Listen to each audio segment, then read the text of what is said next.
I'm Anne-Claire Gueranger, Principal Data Scientist at Cambridge Assessment, and I will present today some of the work we have been doing in the data and analytics team to try to gain some useful insight from social media data. So I give this presentation on behalf of my colleagues Nicole Clear and Tom Such, who produce the results I will discuss today.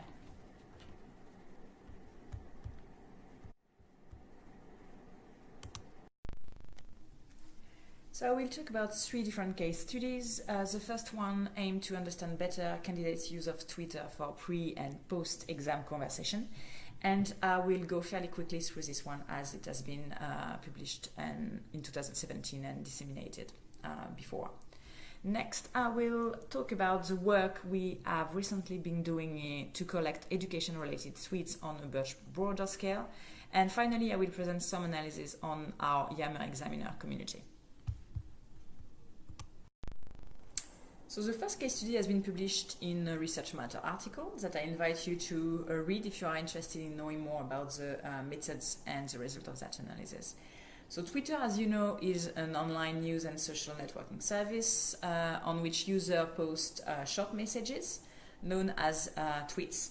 And tweets can contain hashtags, which are user-generated tagging, making it easier for them to find messages with a specific theme or content. So we collected 6.4 million tweets between mid-May and end of June 2016. Our search criterion included exam, receipt, revision, and their derivatives, GCSE, A-levels, and AS levels, and the 3 exam boards. So you can see that the amount of tweets decreased throughout the summer session, reaching a stable plateau after the session was complete.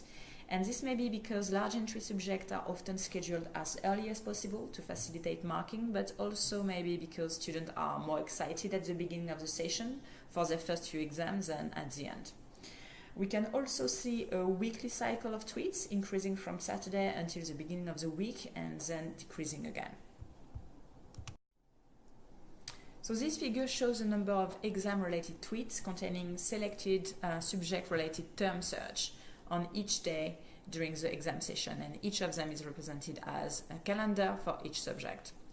So the days with more tweets are represented with darker squares, and you can see the plot is dominated by the GCSE biology exam on the 17th of May due to the AQA biology discussions, and the GCSE and A-level mathematics exam on the 25th and 26th of May. And this is probably because this is a very high entry subject. So we can see that students made more tweets on the day of their exam. So we decided to look further into the GCSE math exam related tweets. We looked at the sentiment expressed through emoji before and after the exam took place. So we chose emoji as they are easy to work with and also serve as a good proxy for the overall sentiment of a tweet. So the most notable pattern here is that several emoji had surges of popularity just before the exam. For example, the person with folded hands and the weary face. Immediately after the exam, there were spikes in popularity for several emoji, including the face with tears of joy and the loudly crying face. But overall, there was more use of emoji in the evening before the exam rather than afterwards. Looking at the most frequent words used before the exam in blue in the word cloud, words expressing anxiety and wishing luck are most common, whereas after the exam in red, words related to difficulty, feature of the paper, and emotion related to the exam dominate. There are several ethical considerations which are exacerbated when working with young people tweets that we need to keep in mind.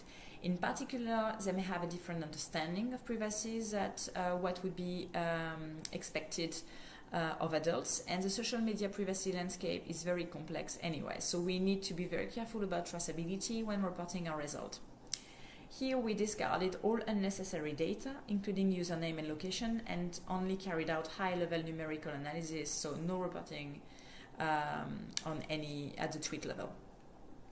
Obviously, working with Twitter data, we are very unlikely to have a random sample of candidates, and candidate tweeting may have different profile, may be more likely to have strong opinions than others, and may not even always express their true feelings. So we cannot generalize this finding, but they are still interesting because this gives us some insight into the views of exam candidates, and also Twitter activity shape media coverage and therefore possibly influence public opinions. So it's good to know about it.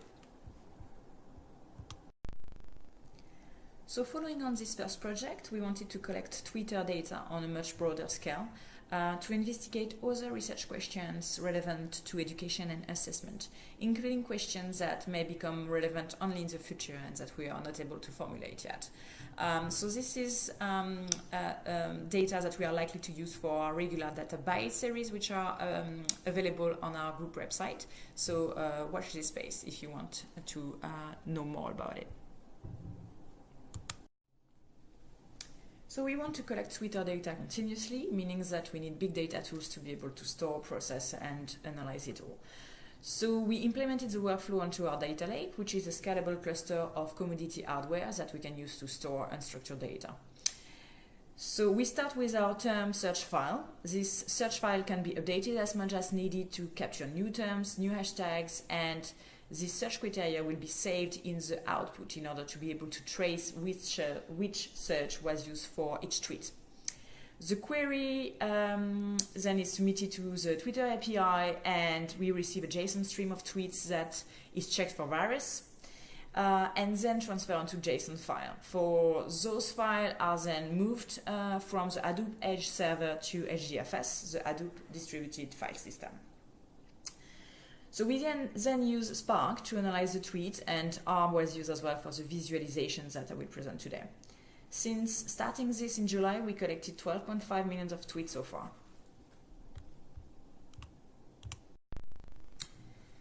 So here is a description of the top 20 hashtags we collect. So they are sorted by the number of tweets in the second column, and you can see, for example, that education, EdTech, and STEM appeared in more than 200,000 of tweets. Higher ED, English Learning School, and ED Chat appeared in more than 90,000 of tweets. The third column contains the 10 most frequent co-occurring hashtags to give an idea of what people using the hashtag are talking about. So job search seems to be an important topic in tweets using the education hashtag, for example, and users often use several top hashtags in a single tweet. The fourth column gives the percentage of tweets written in English, and the last column gives the top 5 most frequent languages. So the large majority of tweets are written in English, apart from those mentioning the hashtag TOEIC, which are mainly written in Japanese. French and Spanish seems to be quite frequent as well in the tweets for the top hashtags as well.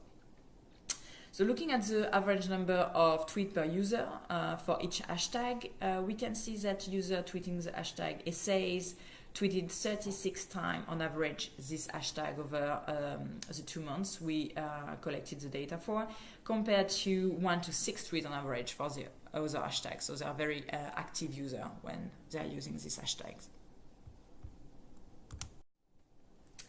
Looking at time trends for the top 20 hashtags, we can see some spikes in volume for several hashtags, including the GCSE and A-level result day hashtags. So on the 16th of August, we collected 26,000 tweets for A results 2080 hashtag, and this was the biggest daily count among the 20 hashtags that I'm presenting here. And on the 22nd of August, we collected 23,000 tweets for GCSE Result Day 2018 hashtag. So this is something that we are obviously also interested to looking into further. And this is just to give you a quick overview of the data we collected so far to introduce the capability of having such data. The next steps for us will be to keep collecting, to be able to analyze much longer time trends. And we would also like to investigate whether we could use the data we acquire to automatically spot new hashtags relevant for us. And finally, also, we would like to include foreign languages as tags to be able to capture education-related discussion around the world. We will also work with our GDPR team to understand what we need to do to store this data in the long term, including anonymization process. And finally, we'll work with our business units and research teams to determine potential research and business cases for such data. The third case study I would like to talk about is a project where we used Cambridge Assessment Yammer data to try to understand better the interest and issues of the examiners we are working with.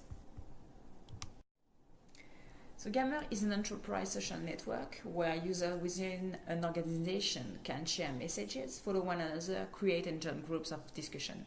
And we have several networks, and one of them is the examiner community, which I will discuss today. And this is used by examiners to share ideas, best practice, and communicate with Cambridge Assessment. So the question we were interested in answering were who are the most influential users to make sure that our community manager is well connected with them, for example, what is being discussed on the network, and how are feeling our examiner.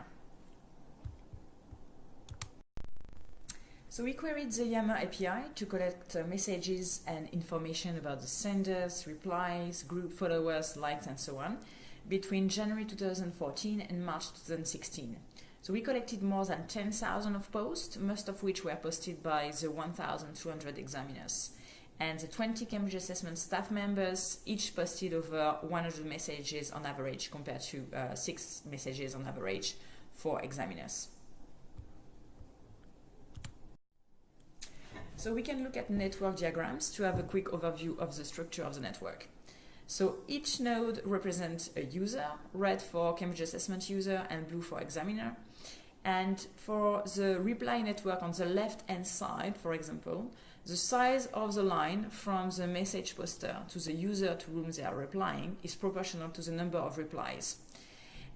Similarly, the size of the node will be proportional to the number of replies the user posted. And this will be the case for the other networks as well.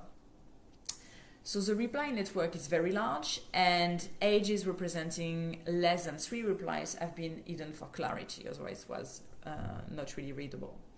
And the thread network showed a lot of loops where a user posted again on a thread that they started, which have been excluded as well as edges representing less than 3 replies. And both networks are centralized, as you can see, around few users, as the Cambridge Assessment Network Manager is particularly central, but there is some examiner which are very central as well. So tagging was used relatively rarely.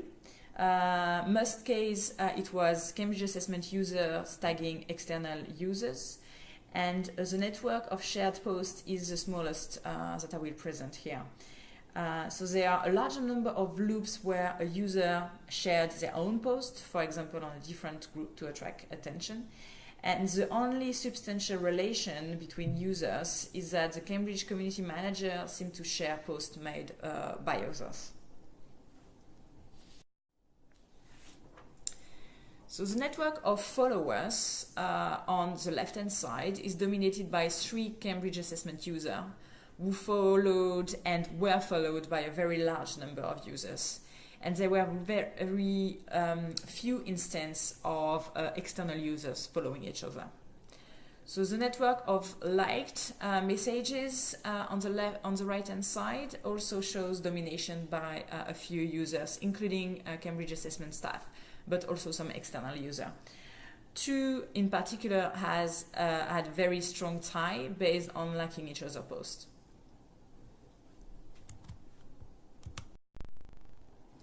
So if we look at the different statistics to quantify user centrality, each of them is described on the right-hand side.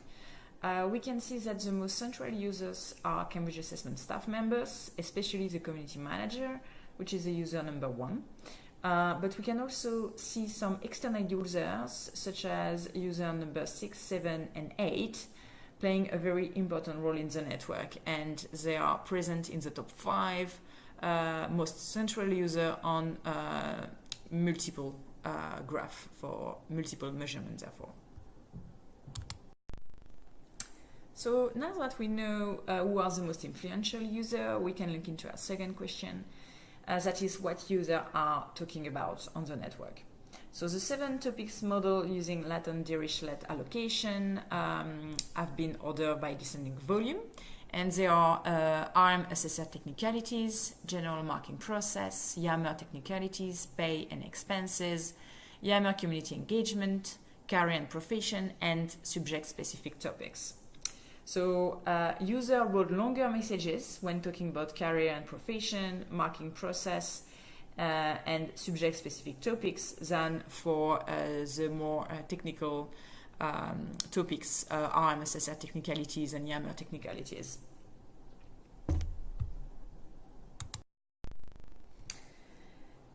We can see that there seems to be some seasonal cycle for some topics. So for example, ARM assessor technicalities seems to spike at the beginning of the summer session.